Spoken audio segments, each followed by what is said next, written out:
Om Bhadram Karnebhi Shrunuyama Devaah Bhadram Pashyema Akshabhiryajatraah Sthirairange Stushtuvam Sastanubhihi Vyasema Devahidam Yadayuh Sustina Indro Vruddhasravaah Sustina Pusha Vishwavedaah Sustina Starkshu Varishtanemi Sustino Brihaspadir Dadhatu Om Shanti Shanti Shanti. O Almighty Lord, may we hear with our ears what is auspicious.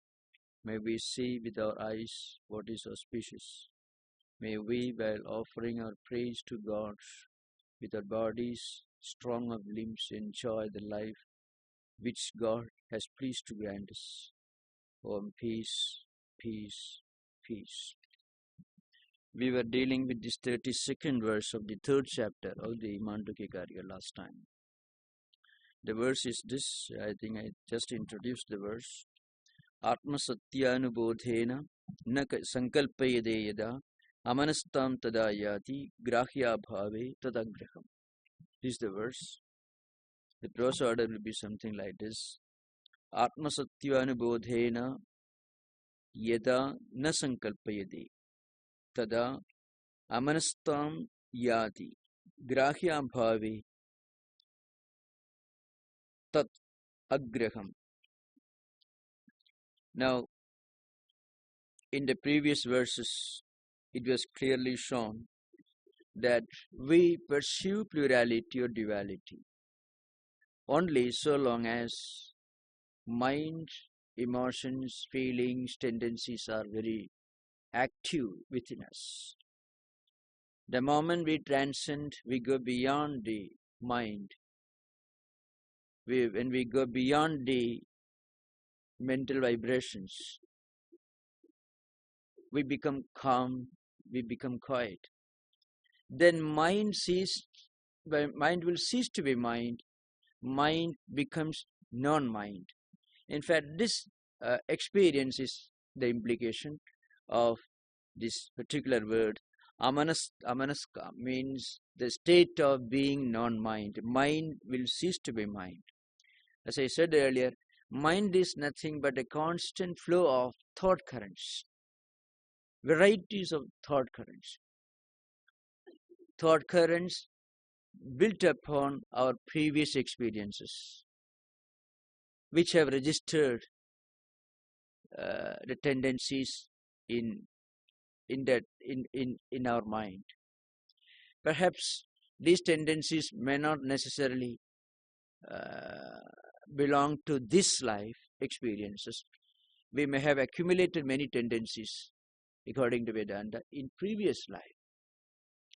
So that's why sometimes we feel a natural tendency to do things in a given manner, to talk, to behave, and to act in a particular manner. You find the same family, 5 children growing up in the same family, maybe educated in the same school, belonging to the same parentage, will have 5 different tendencies. So the Vedanta tells each one is an individual soul who has brought with him a set of tendencies, impressions, what we call vasanas and vrittis, which make them behave in a given manner. There is no way, there is no other way. So these tendencies force us to behave in a particular manner.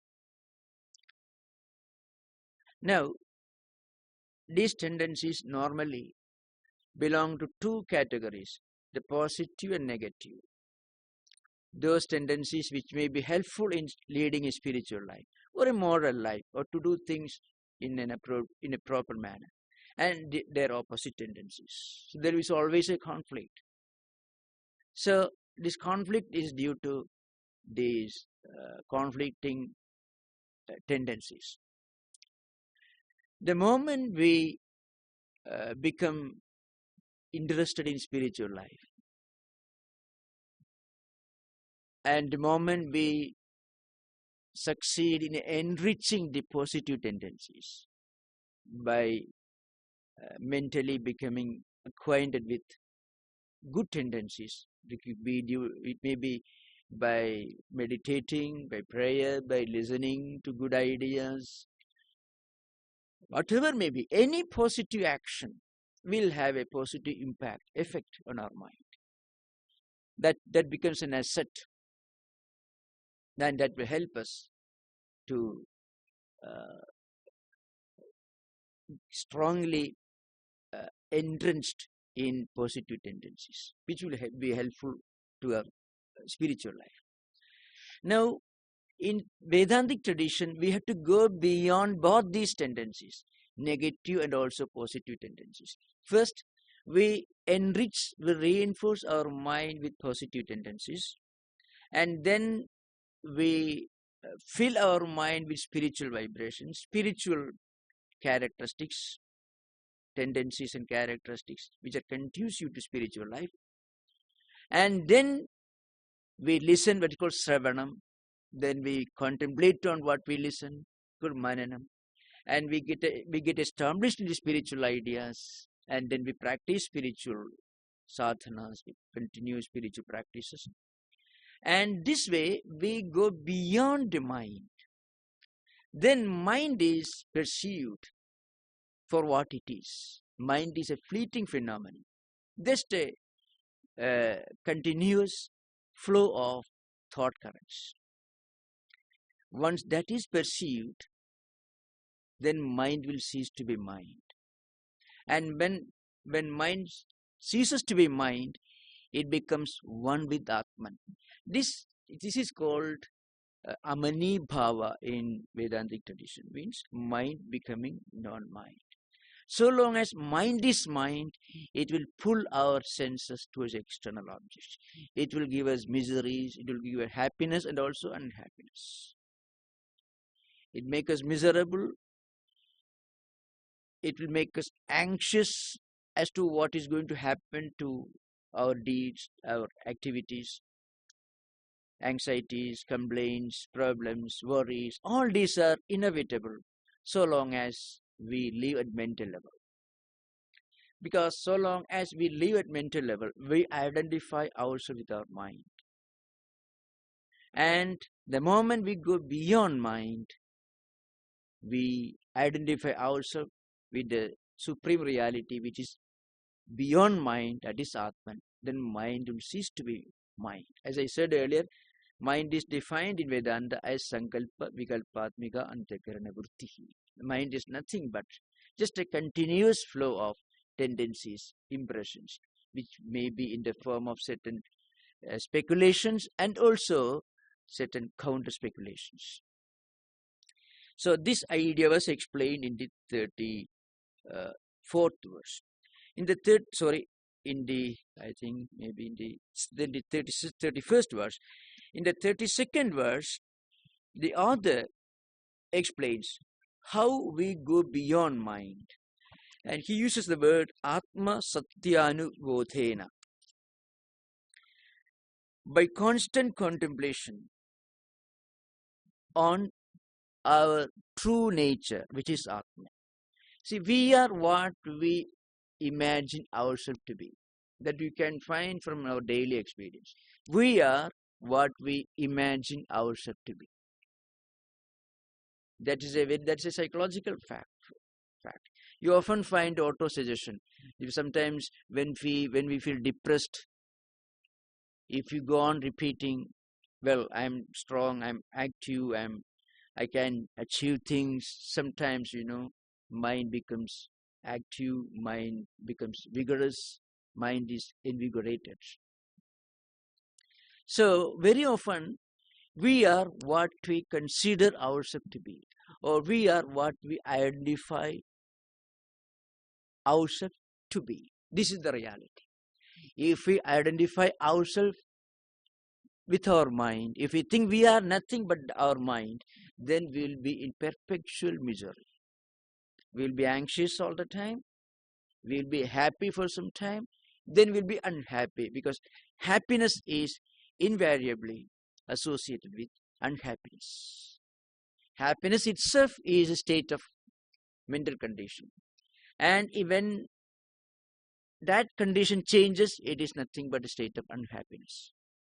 So, to go beyond unhappiness, there is only one way: to stop seeking happiness. And when we go beyond happiness and unhappiness, we reach our true identity, Atman. Because Atman is beyond both happiness and also unhappiness. Atman is above everything. It is a transcendental reality. Now, when we realize this truth, that we are this Atman, this self, then we attain the state of not being the mind. And then we become a non-actor. We can be a witness and not a participant of the drama that we call human life. So long as we are a participant, we identify ourselves as a participant in this drama of life. We suffer, we seek happiness, and everyone who seeks happiness will have to experience unhappiness, for the simple reason that happiness can never be a permanent state of existence. Happiness can never be a permanent state of existence. So if anybody wants happiness, the first thing he should do is he should stop seeking. So he should stop seeking happiness. Then only he can be happy. Because if you stop seeking happiness, you can never be unhappy. So long as we perpetually seek happiness, unhappiness is inevitable. The moment we stop seeking happiness, then there will be no unhappiness, because we realize that our true nature is beyond both happiness and also unhappiness. So there will be no unhappiness. So then we can witness this drama of our own life as a subject, as a witness, as a non-participant. And then what happens? We stop identifying ourselves with external objects. This idea is stated here. So, amanastam tadayati, grahya abhave tadagraham. Grahya means objects that we pursue. Grahyam actually means objects which objects that we normally pursue with our mind and the five senses of perception. So, objectified knowledge is the result of perceiving things with the mind and five senses of perception. With the eyes and mind we see things, with ears and mind we hear things, and then we identify ourselves with those objects. So the moment these objects cease to exist, then we will cease to be the experiencer of these objects, because it is our identity, it is our identification with the experiencership that makes us happier and happy. So there will be no grahyam. Grahyam means there will be no external objects, because we may see things, we may experience things, but they won't leave their mark in our mind.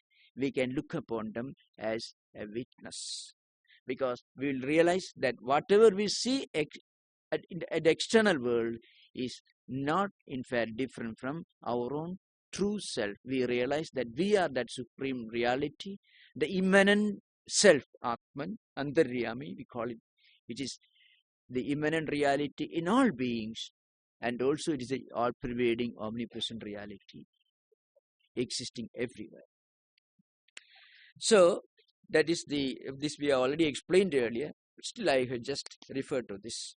This is the 32nd verse. Now we'll come to 33rd verse. This also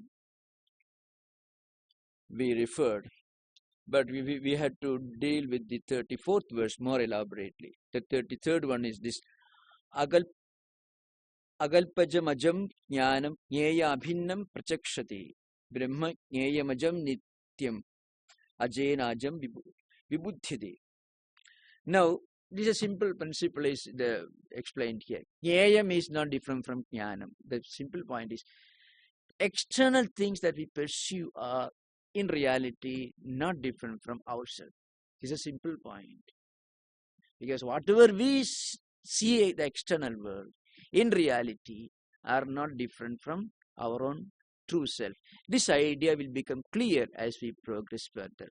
I shall explain the status of the universe in Vedanta, Advaita Vedanta. That will make this point very clear. Now, in Vedantic tradition, the world is often explained as an illusion or illusory. Actually, there is a problem in language, a serious problem in language. The external world is actually not to be interpreted as illusory, because illusion always implies the experience of something somewhere where it doesn't exist. That's what we normally mean by illusion. See, optical illusion, people suffering from certain problems, he may see certain things where nothing exists. This is not what is meant by Maya or Mithya, and this is not a status of universe in Vedanta. It is a matter of misinterpretation. When we consider this world as the permanent reality, so long as we believe this world is an absolute reality, we can never go beyond the empirical. Now, what happens to a spiritually enlightened person when he realizes the Atman residing within him, and when he realizes that same Atman is the omnipresent or pervading reality? The world doesn't cease to exist, but the way he looks upon the world undergoes a radical change. The world as world doesn't cease to exist. I have to explain this again in the light of our famous analogy, rope-snake analogy. You have to think of the analogy again. A dark room where you see a piece of rope lying in front of you. Because of its shape and color and size, perhaps we may mistake that rope for a snake. In fact, it is a piece of rope. And we may mistake that rope for a stick, for a crack on the floor, or for a thin stream of light. These four examples are given in the classical Vedantic text. That is Sarpa, Danda, Bhutchidra, and Jaladhara. That is snake, a small piece of stick, a thin stream of water, or a crack on the floor, because there is not enough light. So a dark colored piece of rope may be mistaken for any of these things, or maybe for anything. Anything which resembles that, anything which that piece of object resembles can be superimposed on that object. When you bring light, you are not actually seeing a new object. Your misunderstanding that it's a piece of rope is now corrected as the correct understanding. Your misunderstanding that is a snake is now corrected as the correct understanding that it is a piece of rope. Because there was not enough light in the dark room, the semi-dark room, you mistook the piece of rope for a snake. Now, when you bring light, what happens?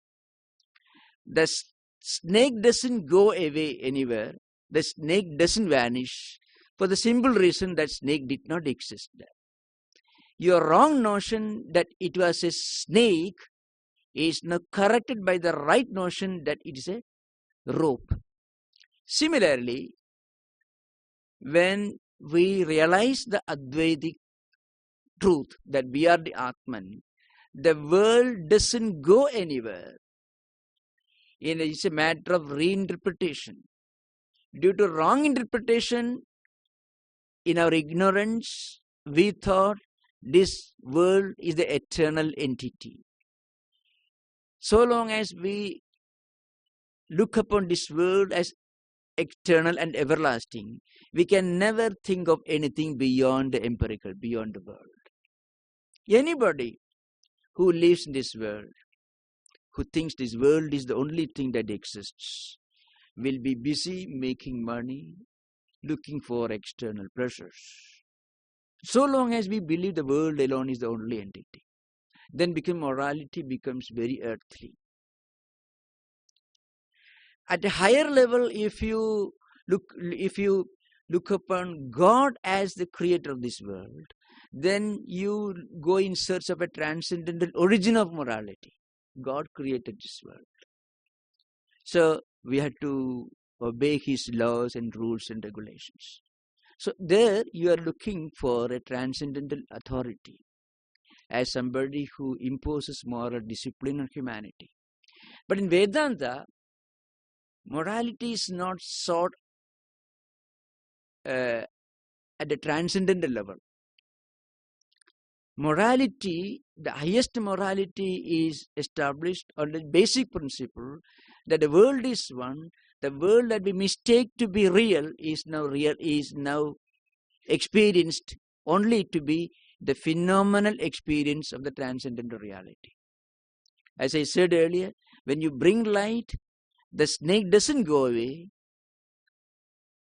In place of the snake, you realize it's a rope. The rope is not a new entity. Even if you don't bring light, the rope will be there. Even if you don't realize that we are Brahman, we are the Atman, we will be Atman.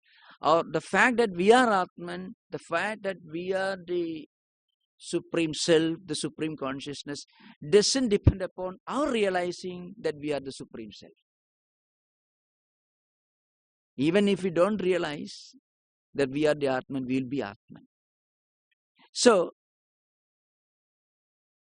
when we realize the Supreme Truth, we realize the whole creation is one entity.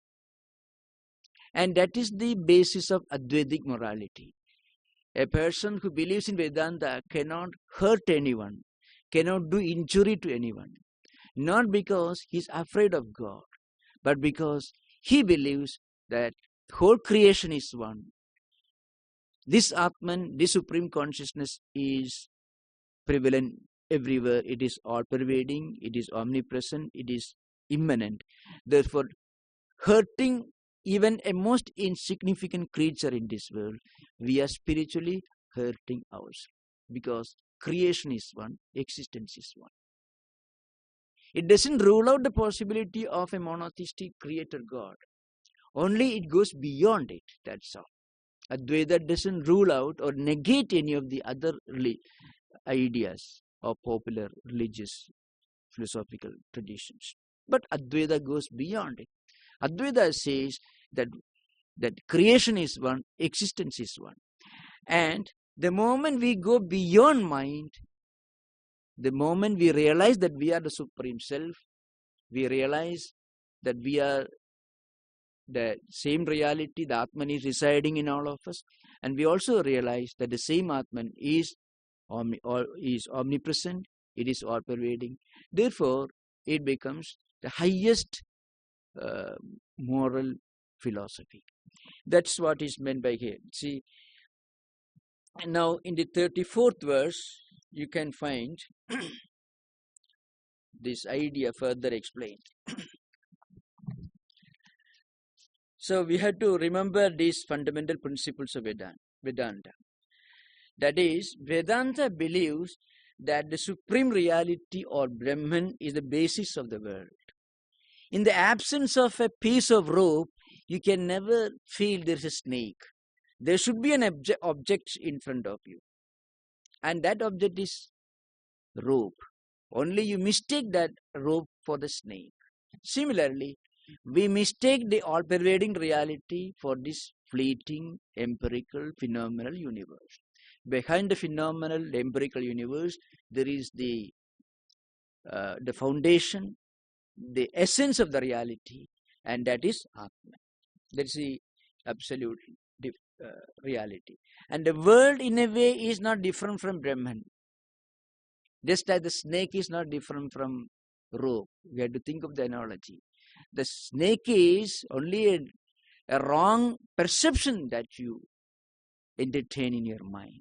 What you call snake is in reality the rope. A subtle philosophical point you can find here.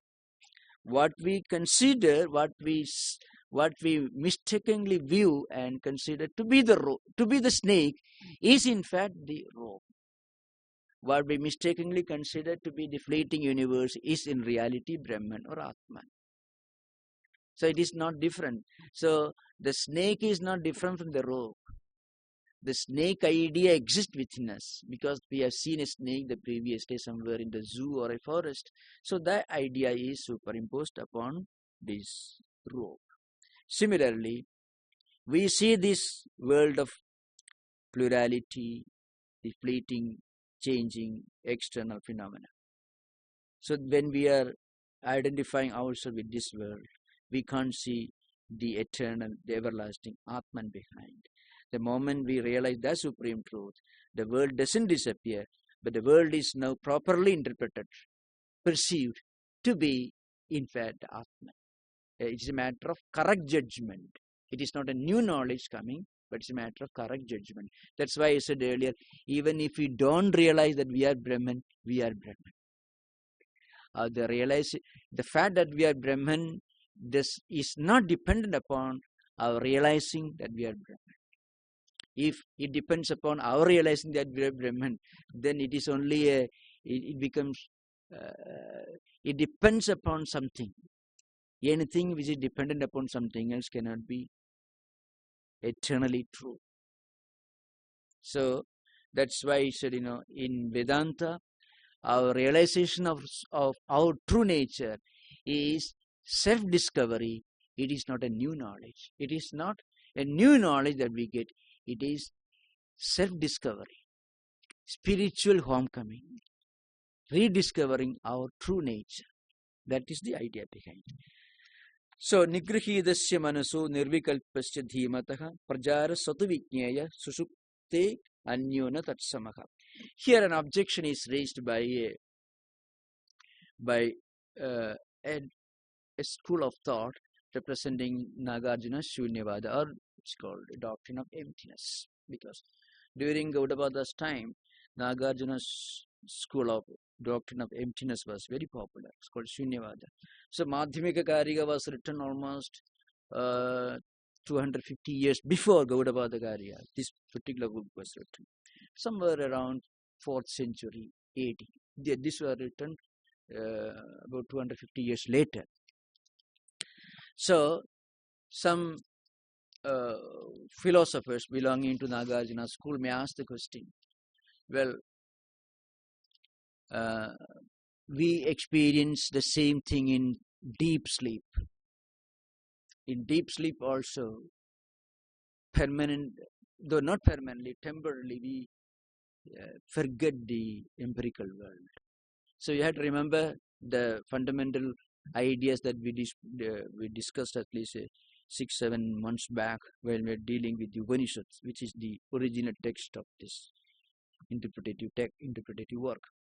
We discuss, Mandukya Karika discusses the absolute reality on the basis of 3 experiences that we normally undergo in our daily life: waking state, dream state, and deep sleep state. Dreamless, deep sleep state. These are the 3 experiences which everyone undergoes in his or her day-to-day life. Normally, we take into consideration only what we experience in waking state. So, if a person lives for 90 years, and if he sleeps for 8 hours every day, if you ask him, how old are you? He doesn't say, I'm only 60 years old. But he had waking experience only for 60 years. For 30 years, he was sleeping, because every day he sleeps for 8 hours. So dream experience and deep sleep experience are also taken into consideration. We normally talk about our time.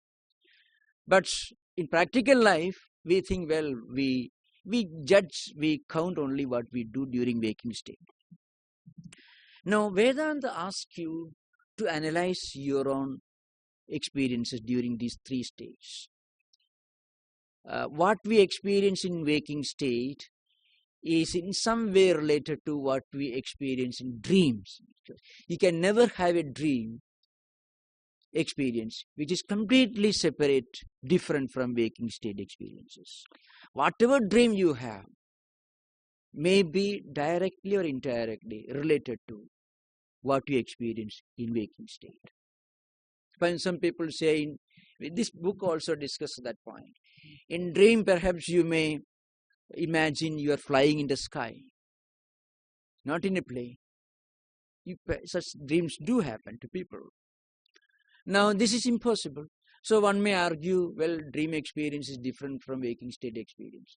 So there what happens is, the idea of flying is accumulated during waking state. Because you have seen planes flying. And your own entity. So the idea, you associate yourself with the idea of flying, and this come together and it take the form of experiencing flying in the open sky. This happens. There are differences, of course. In dream, we can reach New York from here in split second. The moment mind imagines, you reach there. In waking state, it takes 6 hours. So there could be, again, you go to sleep here and you feel you are reached London or some other place thousands of miles away. So there is difference with regard to place, time, and so on. All these differences are there. But these are relative differences, secondary differences. Fundamentally, no one can have any kind of dream which is completely divorced or separate and different from his waking state experiences. He must have imagined something, thought over something, read something about it, and these impressions somehow come to the mental surface and you have dream. But in deep sleep, you don't have any experience. And deep sleep is completely. So sometimes, some objectors belonging to Mimamsa and ritualistic school and subjective idealists, that means Vijnanavadins, that one of the idealistic school of later Buddhism, they raise the objection that in Sushupti state, in deep sleep state, it is a kind of your Advaita. They will ask this question. Advaitic experience tells you that in Advaitic state, you don't have duality. You don't experience any objects. You experience your own reality. So, in Sushupti, or what you call in deep sleep, dreamless sleep, you don't have duality, no plurality. So, what difference is there between your so-called Samadhi and deep sleep? Now, Advaitins they answer. They say, in deep sleep, you do not transcend what we call technically avidya. Your ability to see objects, to experience objects, is nullified, neutralized. Your senses do not function. In dream, your senses do function. See, in dream, you may be dreaming, walking in the open street under blazing sun. You are actually sleeping in a pitch dark room, in a small room. You may feel there's a truck nearby. So in a small room, there cannot be truck, and your eyes are closed. It's pitch darkness everywhere. Still, you may see the blazing sun above you in dream. What happens is, mind itself projects these experiences. Walking in the streets, traveling in truck. All these experiences that you had during waking state are re-experienced, relived in dream. That's what happens. So that's why dream experiences are always related to waking state experiences. Though they are different, but they are also related. But in deep sleep, nothing happens. So many people, the Indian materialists like Charvakas and modern thinkers, the Berkeley and others, they ask the question, well, in deep sleep, you don't experience anything. So deep sleep is some kind of Advaita. Advaitins say no. In deep sleep, you don't transcend plurality. You do not go beyond duality. You are within duality. You are not able to experience duality. Going beyond duality is not Advaita. Transcending duality is Advaita. That's an important point to be remembered. Not being able to perceive something is not going beyond it. Going beyond or transcending something is entirely different from not being able to experience it. In Advaita, you go beyond. In deep sleep, you are not able to experience objects. But the fact is very clear. For an Advaitin, for a person who realizes the highest spiritual experience, the world continues to exist. But the world is interpreted in a different manner. It is correctly perceived for what it is. World is a fleeting, relative entity. It is not absolute non-existence, but it is not absolute existence either, because it continues to change, and what is subject to change cannot be eternal, cannot be everlasting. So it is only relativity. This idea you find sometimes it is from most unexpected sources. You find this idea is repeated by Western thinkers also. The famous thinker Berkeley, the subjective idealist, he makes a statement in one of his famous books, The Principles of Human Knowledge. There he says, "What therefore becomes of the sun, the moon, and the stars?" Berkeley was a subjective idealist. In a way, his idea was very similar to the subjective idealism of Vijnanavada, Buddhist school.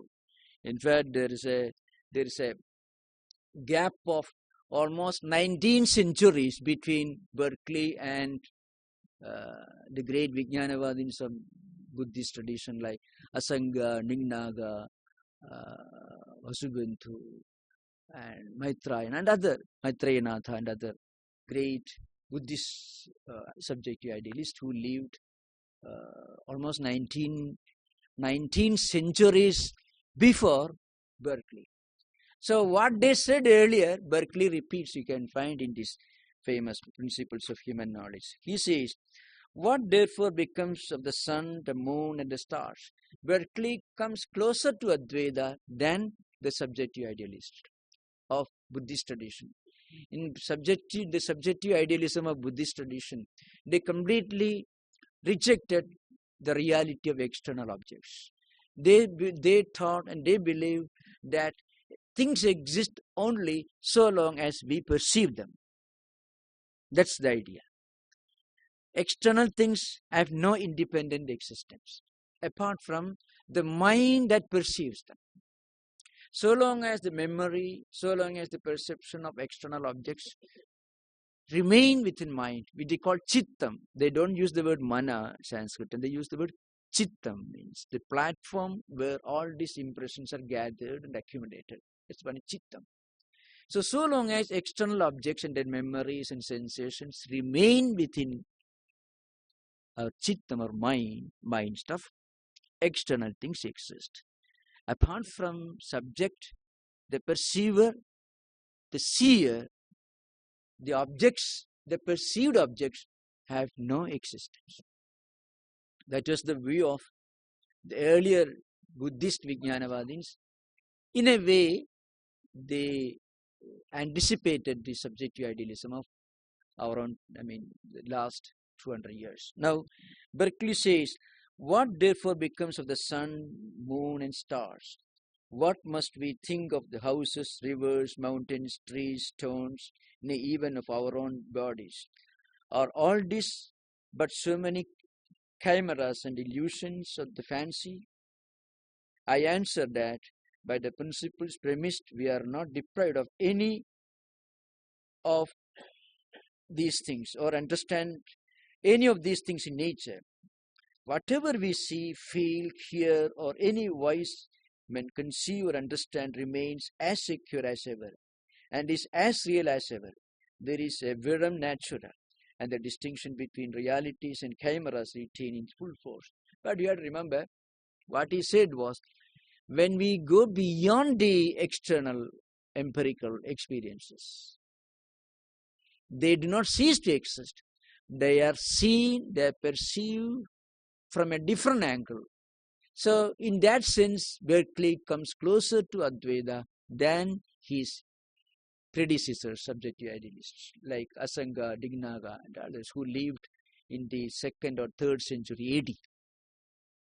So what Vedantin says is that the external world does exist, but external world is perceived for what it is. External world is a relative entity.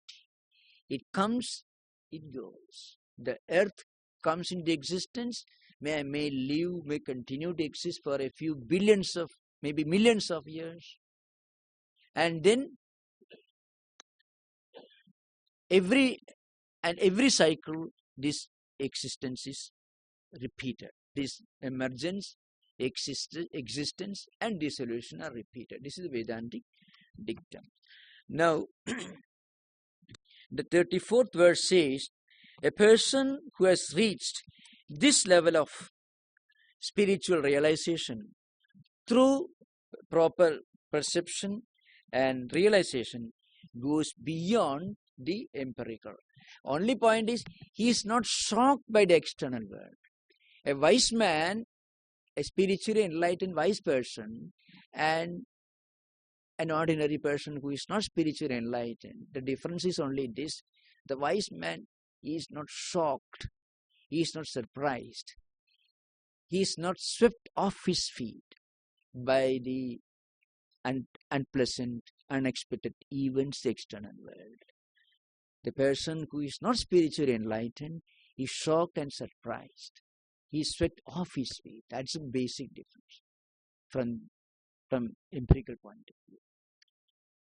The spiritually enlightened person can look upon all this and still remain without being shocked, without being surprised.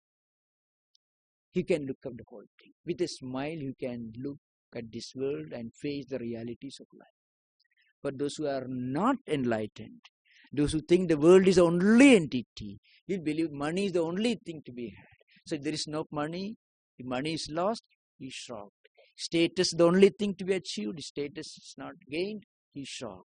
So whatever he is trying to achieve, for that he or she works hard, and if it is not achieved, then that unpleasant experience will be a shocking experience for that particular person, not for a spiritually enlightened person. That's a basic difference.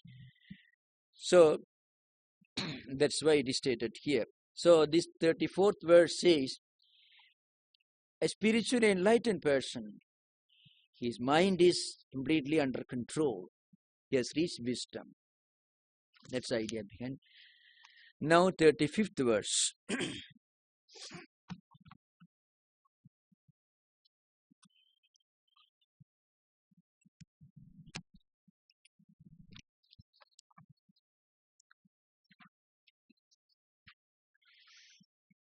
Liyate hi susuptetan nigrihidam na liyate tadeva nirbhayam brahma jnanalokam samantatah. This is the verse. Here again this idea is repeated. What happens in deep sleep and what happens in samadhi, or what is called, according to yoga tradition, is called niruddhavastha. It means yogas chitta vritti nirodha, means when mind tendencies and vibrations are completely controlled, that state is called yoga according to Patanjali's yoga tradition. And it's called samadhi in the yoga tradition and also in Vedantic tradition. And so here this 35th verse makes a clear distinction between our experience in deep sleep and our experience in enlightened samadhi. We can say deep sleep is experience of the absence of duality without our being aware of it. Samadhi is the experience of the absence of duality with full awareness. That's the basic difference. Let's see. So the mind becomes completely dissolved in deep sleep. That idea is repeated here. Liyate ki sushupte. Sushupte means in deep sleep. Mind is completely dissolved. This everyone understands. In fact, some Vedantic books make interesting comparison between deep sleep, sushupti and samadhi. In the Brihadaranyaka and Mandukya Upanishads, you can see interesting comparisons. Sometimes, you'll be surprised. Everyone will be shocked if he or she cannot experience sleep. If you ask any old person, and if he or she doesn't get enough sleep, it will be a terrible experience. So, people take sleeping pills. Why is sleep so very important? Why can't you sit quiet somewhere? Why do we need a state of mental condition in which there are no thoughts? There is no perception of external objects. The reason is that's the only state in which we get complete rest.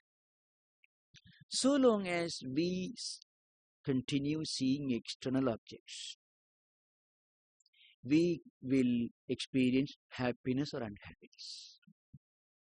So long as there is the distinction between object and subject, we are the subjects and external objects are perceived by us. So long as this experience continues, there will be misery, happiness, unhappiness, anxiety, and so on. The moment we transcend this subject-object division, we get rest. So in deep sleep, we get complete rest. Now, so many Vedantic thinkers, great sages, they have made interesting comparisons between this state and the highest spiritual experience of samadhi. There is a similarity, in fact, between sushupti and samadhi, as I said earlier. In sushupti, we are not able to experience duality and plurality. Not because we transcend them, but because the tools with which we experience duality and plurality or external objects are nullified. Mind gets completely immersed in Mula Vidya, the original ignorance. That's Advaitic interpretation. Mind is completely immersed in Mula Vidya. Total ignorance. So sometimes, Sushupti is compared to what we see from a distance. Suppose you are standing on the bank of a river. If you look at the external objects at the distance, Shankaracharya makes an interesting description of this. Indeed, Bhashya, I have dealt with this earlier. Now, when there is sunlight, you can see people moving, vehicles moving, buildings and so on. But when the sun is set in the west, there is pitch darkness. You can see only a total darkness. One entity which is clothed in darkness. This is compared to deep sleep. You are not going beyond, you are not transcending these external objects, the plurality. Your eyes cannot visualize the distinction between different moving objects on the other bank of the river because of total pitch darkness. You don't transcend duality. Duality is not perceived by you because of darkness. Now, this is what happens in Sushupti. But it gives you an idea of a mental condition in which there is no duality. Whenever we go beyond duality, either by not being able to perceive duality or transcending duality as in samadhi, we feel complete rest because we are one with ourselves. When there are no external objects perceived, we are one with ourselves. That's why there is a natural eagerness for complete rest in the form of deep sleep. Nobody would like to have daydreams full of nightmares. In fact, that will be much more disturbing than waking states. People will be much more exhausted if they have nightmares, mentally more disturbed. So everyone wants to go to a state of mental condition, a mental state in which he or she doesn't see anything other than himself or herself. Including herself, is not aware of it. Natural eagerness to reach a state which is in which duality is not perceived, which is called susupti or deep sleep. Now, this state is accompanied, it is associated with total ignorance. You are not transcending duality. You are not able to perceive duality. Just as in pitch darkness, you are not able to see different objects moving on the other bank of the river. There is a famous portion in Shankara's commentary where he gives this very dramatic, graphic description. You are standing on one bank of the river. In daylight, you can see different objects. Suddenly, the sunset sets in. The sun vanishes. It's all pitch dark everywhere. Everything is now perceived in total darkness as one unit of incomprehensible, thick, total darkness. You are not transcending it. You are not able to see. Now, in samadhi, what happens? You don't experience duality because you go beyond that. And this is an experience with full awareness. Samadhi is the experience of going beyond duality with total awareness. And samadhi can be achieved only by preparing our mind for that experience. By practicing unselfish action, by practicing mental discipline, internal and external discipline, by training our mind to focus on spiritual ideas, by eradicating from our mind, removing from our mind all non-spiritual tendencies and impressions, we can make our mind fit for the experience of samadhi. So we become fit for that experience. So we get that experience with total awareness. That is samadhi. In susupti, you get that experience without any awareness. I often compare. Suppose you have to go to New York or London. You can go in two different ways.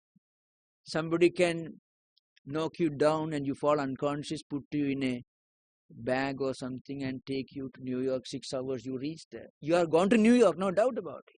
And you are brought back. That kind of going to New York is absolutely useless. It is as good as not going to New York. That's like samadhi. That's like susupti, deep sleep. You have experienced the experience going to New York, but you are not aware of it.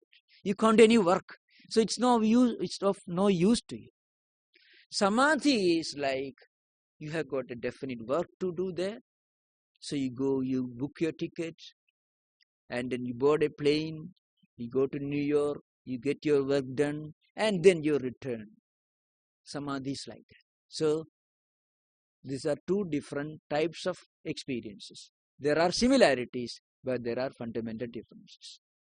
Now, this is explained in this 35th verse.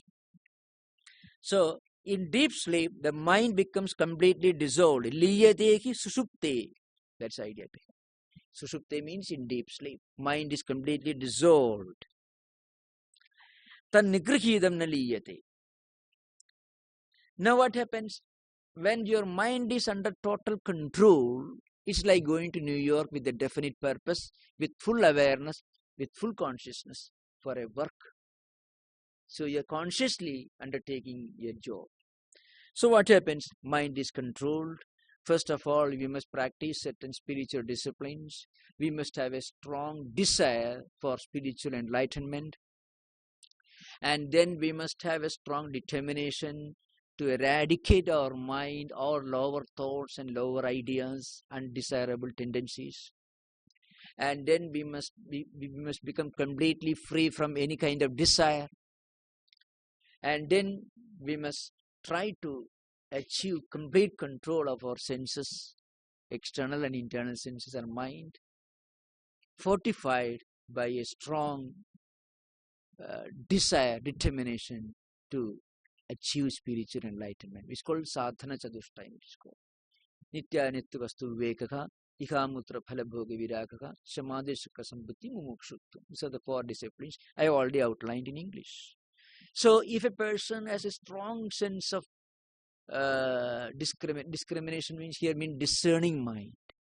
Anybody who considers religion or spirituality as one of the many hobbies can never progress in spiritual life. So we must have our mind completely focused on spiritual life, spiritual ideas. For that, he should be able to discriminate between what is real and what is unreal. That is nitya anitya vastu viveka. A person who thinks spirituality is something that can be that also can be practiced along with many other businesses, giving equal importance to everything, cannot concentrate his or her mind in spiritual life. A spiritual life should be considered to be the main focus of our life. And then he or she should be completely free from any kind of desire, enjoyment, either in this world or in heaven. And try to practice internal and external discipline. And above all that, a strong desire for spiritual liberation. Sometimes you find people talk about, well, I have a lot of interest in spirituality, but I don't get time. It means the interest is there. There are interest in many other things, much more interest in many other things also. So such people cannot force themselves to spiritual activities. So spiritual enlightenment should become an important goal, destination in our life. It's called mumukshutam, an intense desire for liberation. That's a literal translation. In a general way, we can say an intense desire for leading a spiritual life. That's important. That will help us to focus our mind and senses in the right direction. That will make our mind ready for this experience. Then we can have this experience with full awareness. That's why rest, even unconscious rest, gives us a lot of relief. That's why everyone will complain if he or she doesn't get enough sleep. Now, the real rest comes when we attain the highest spiritual illumination, which is called samadhi. That's why niruddha means when mind is completely controlled with full awareness, we experience what you experience in sushupti or deep sleep. With full awareness, then it becomes samadhi. Tadeva nirbhayam brahma jnana alokam samantataha. That mind, it's Brahman, it is supreme Atman consciousness itself. And that makes us fearless. That gives us freedom from all kinds of bondage and fear. This is the idea behind. So now we'll continue in the next week.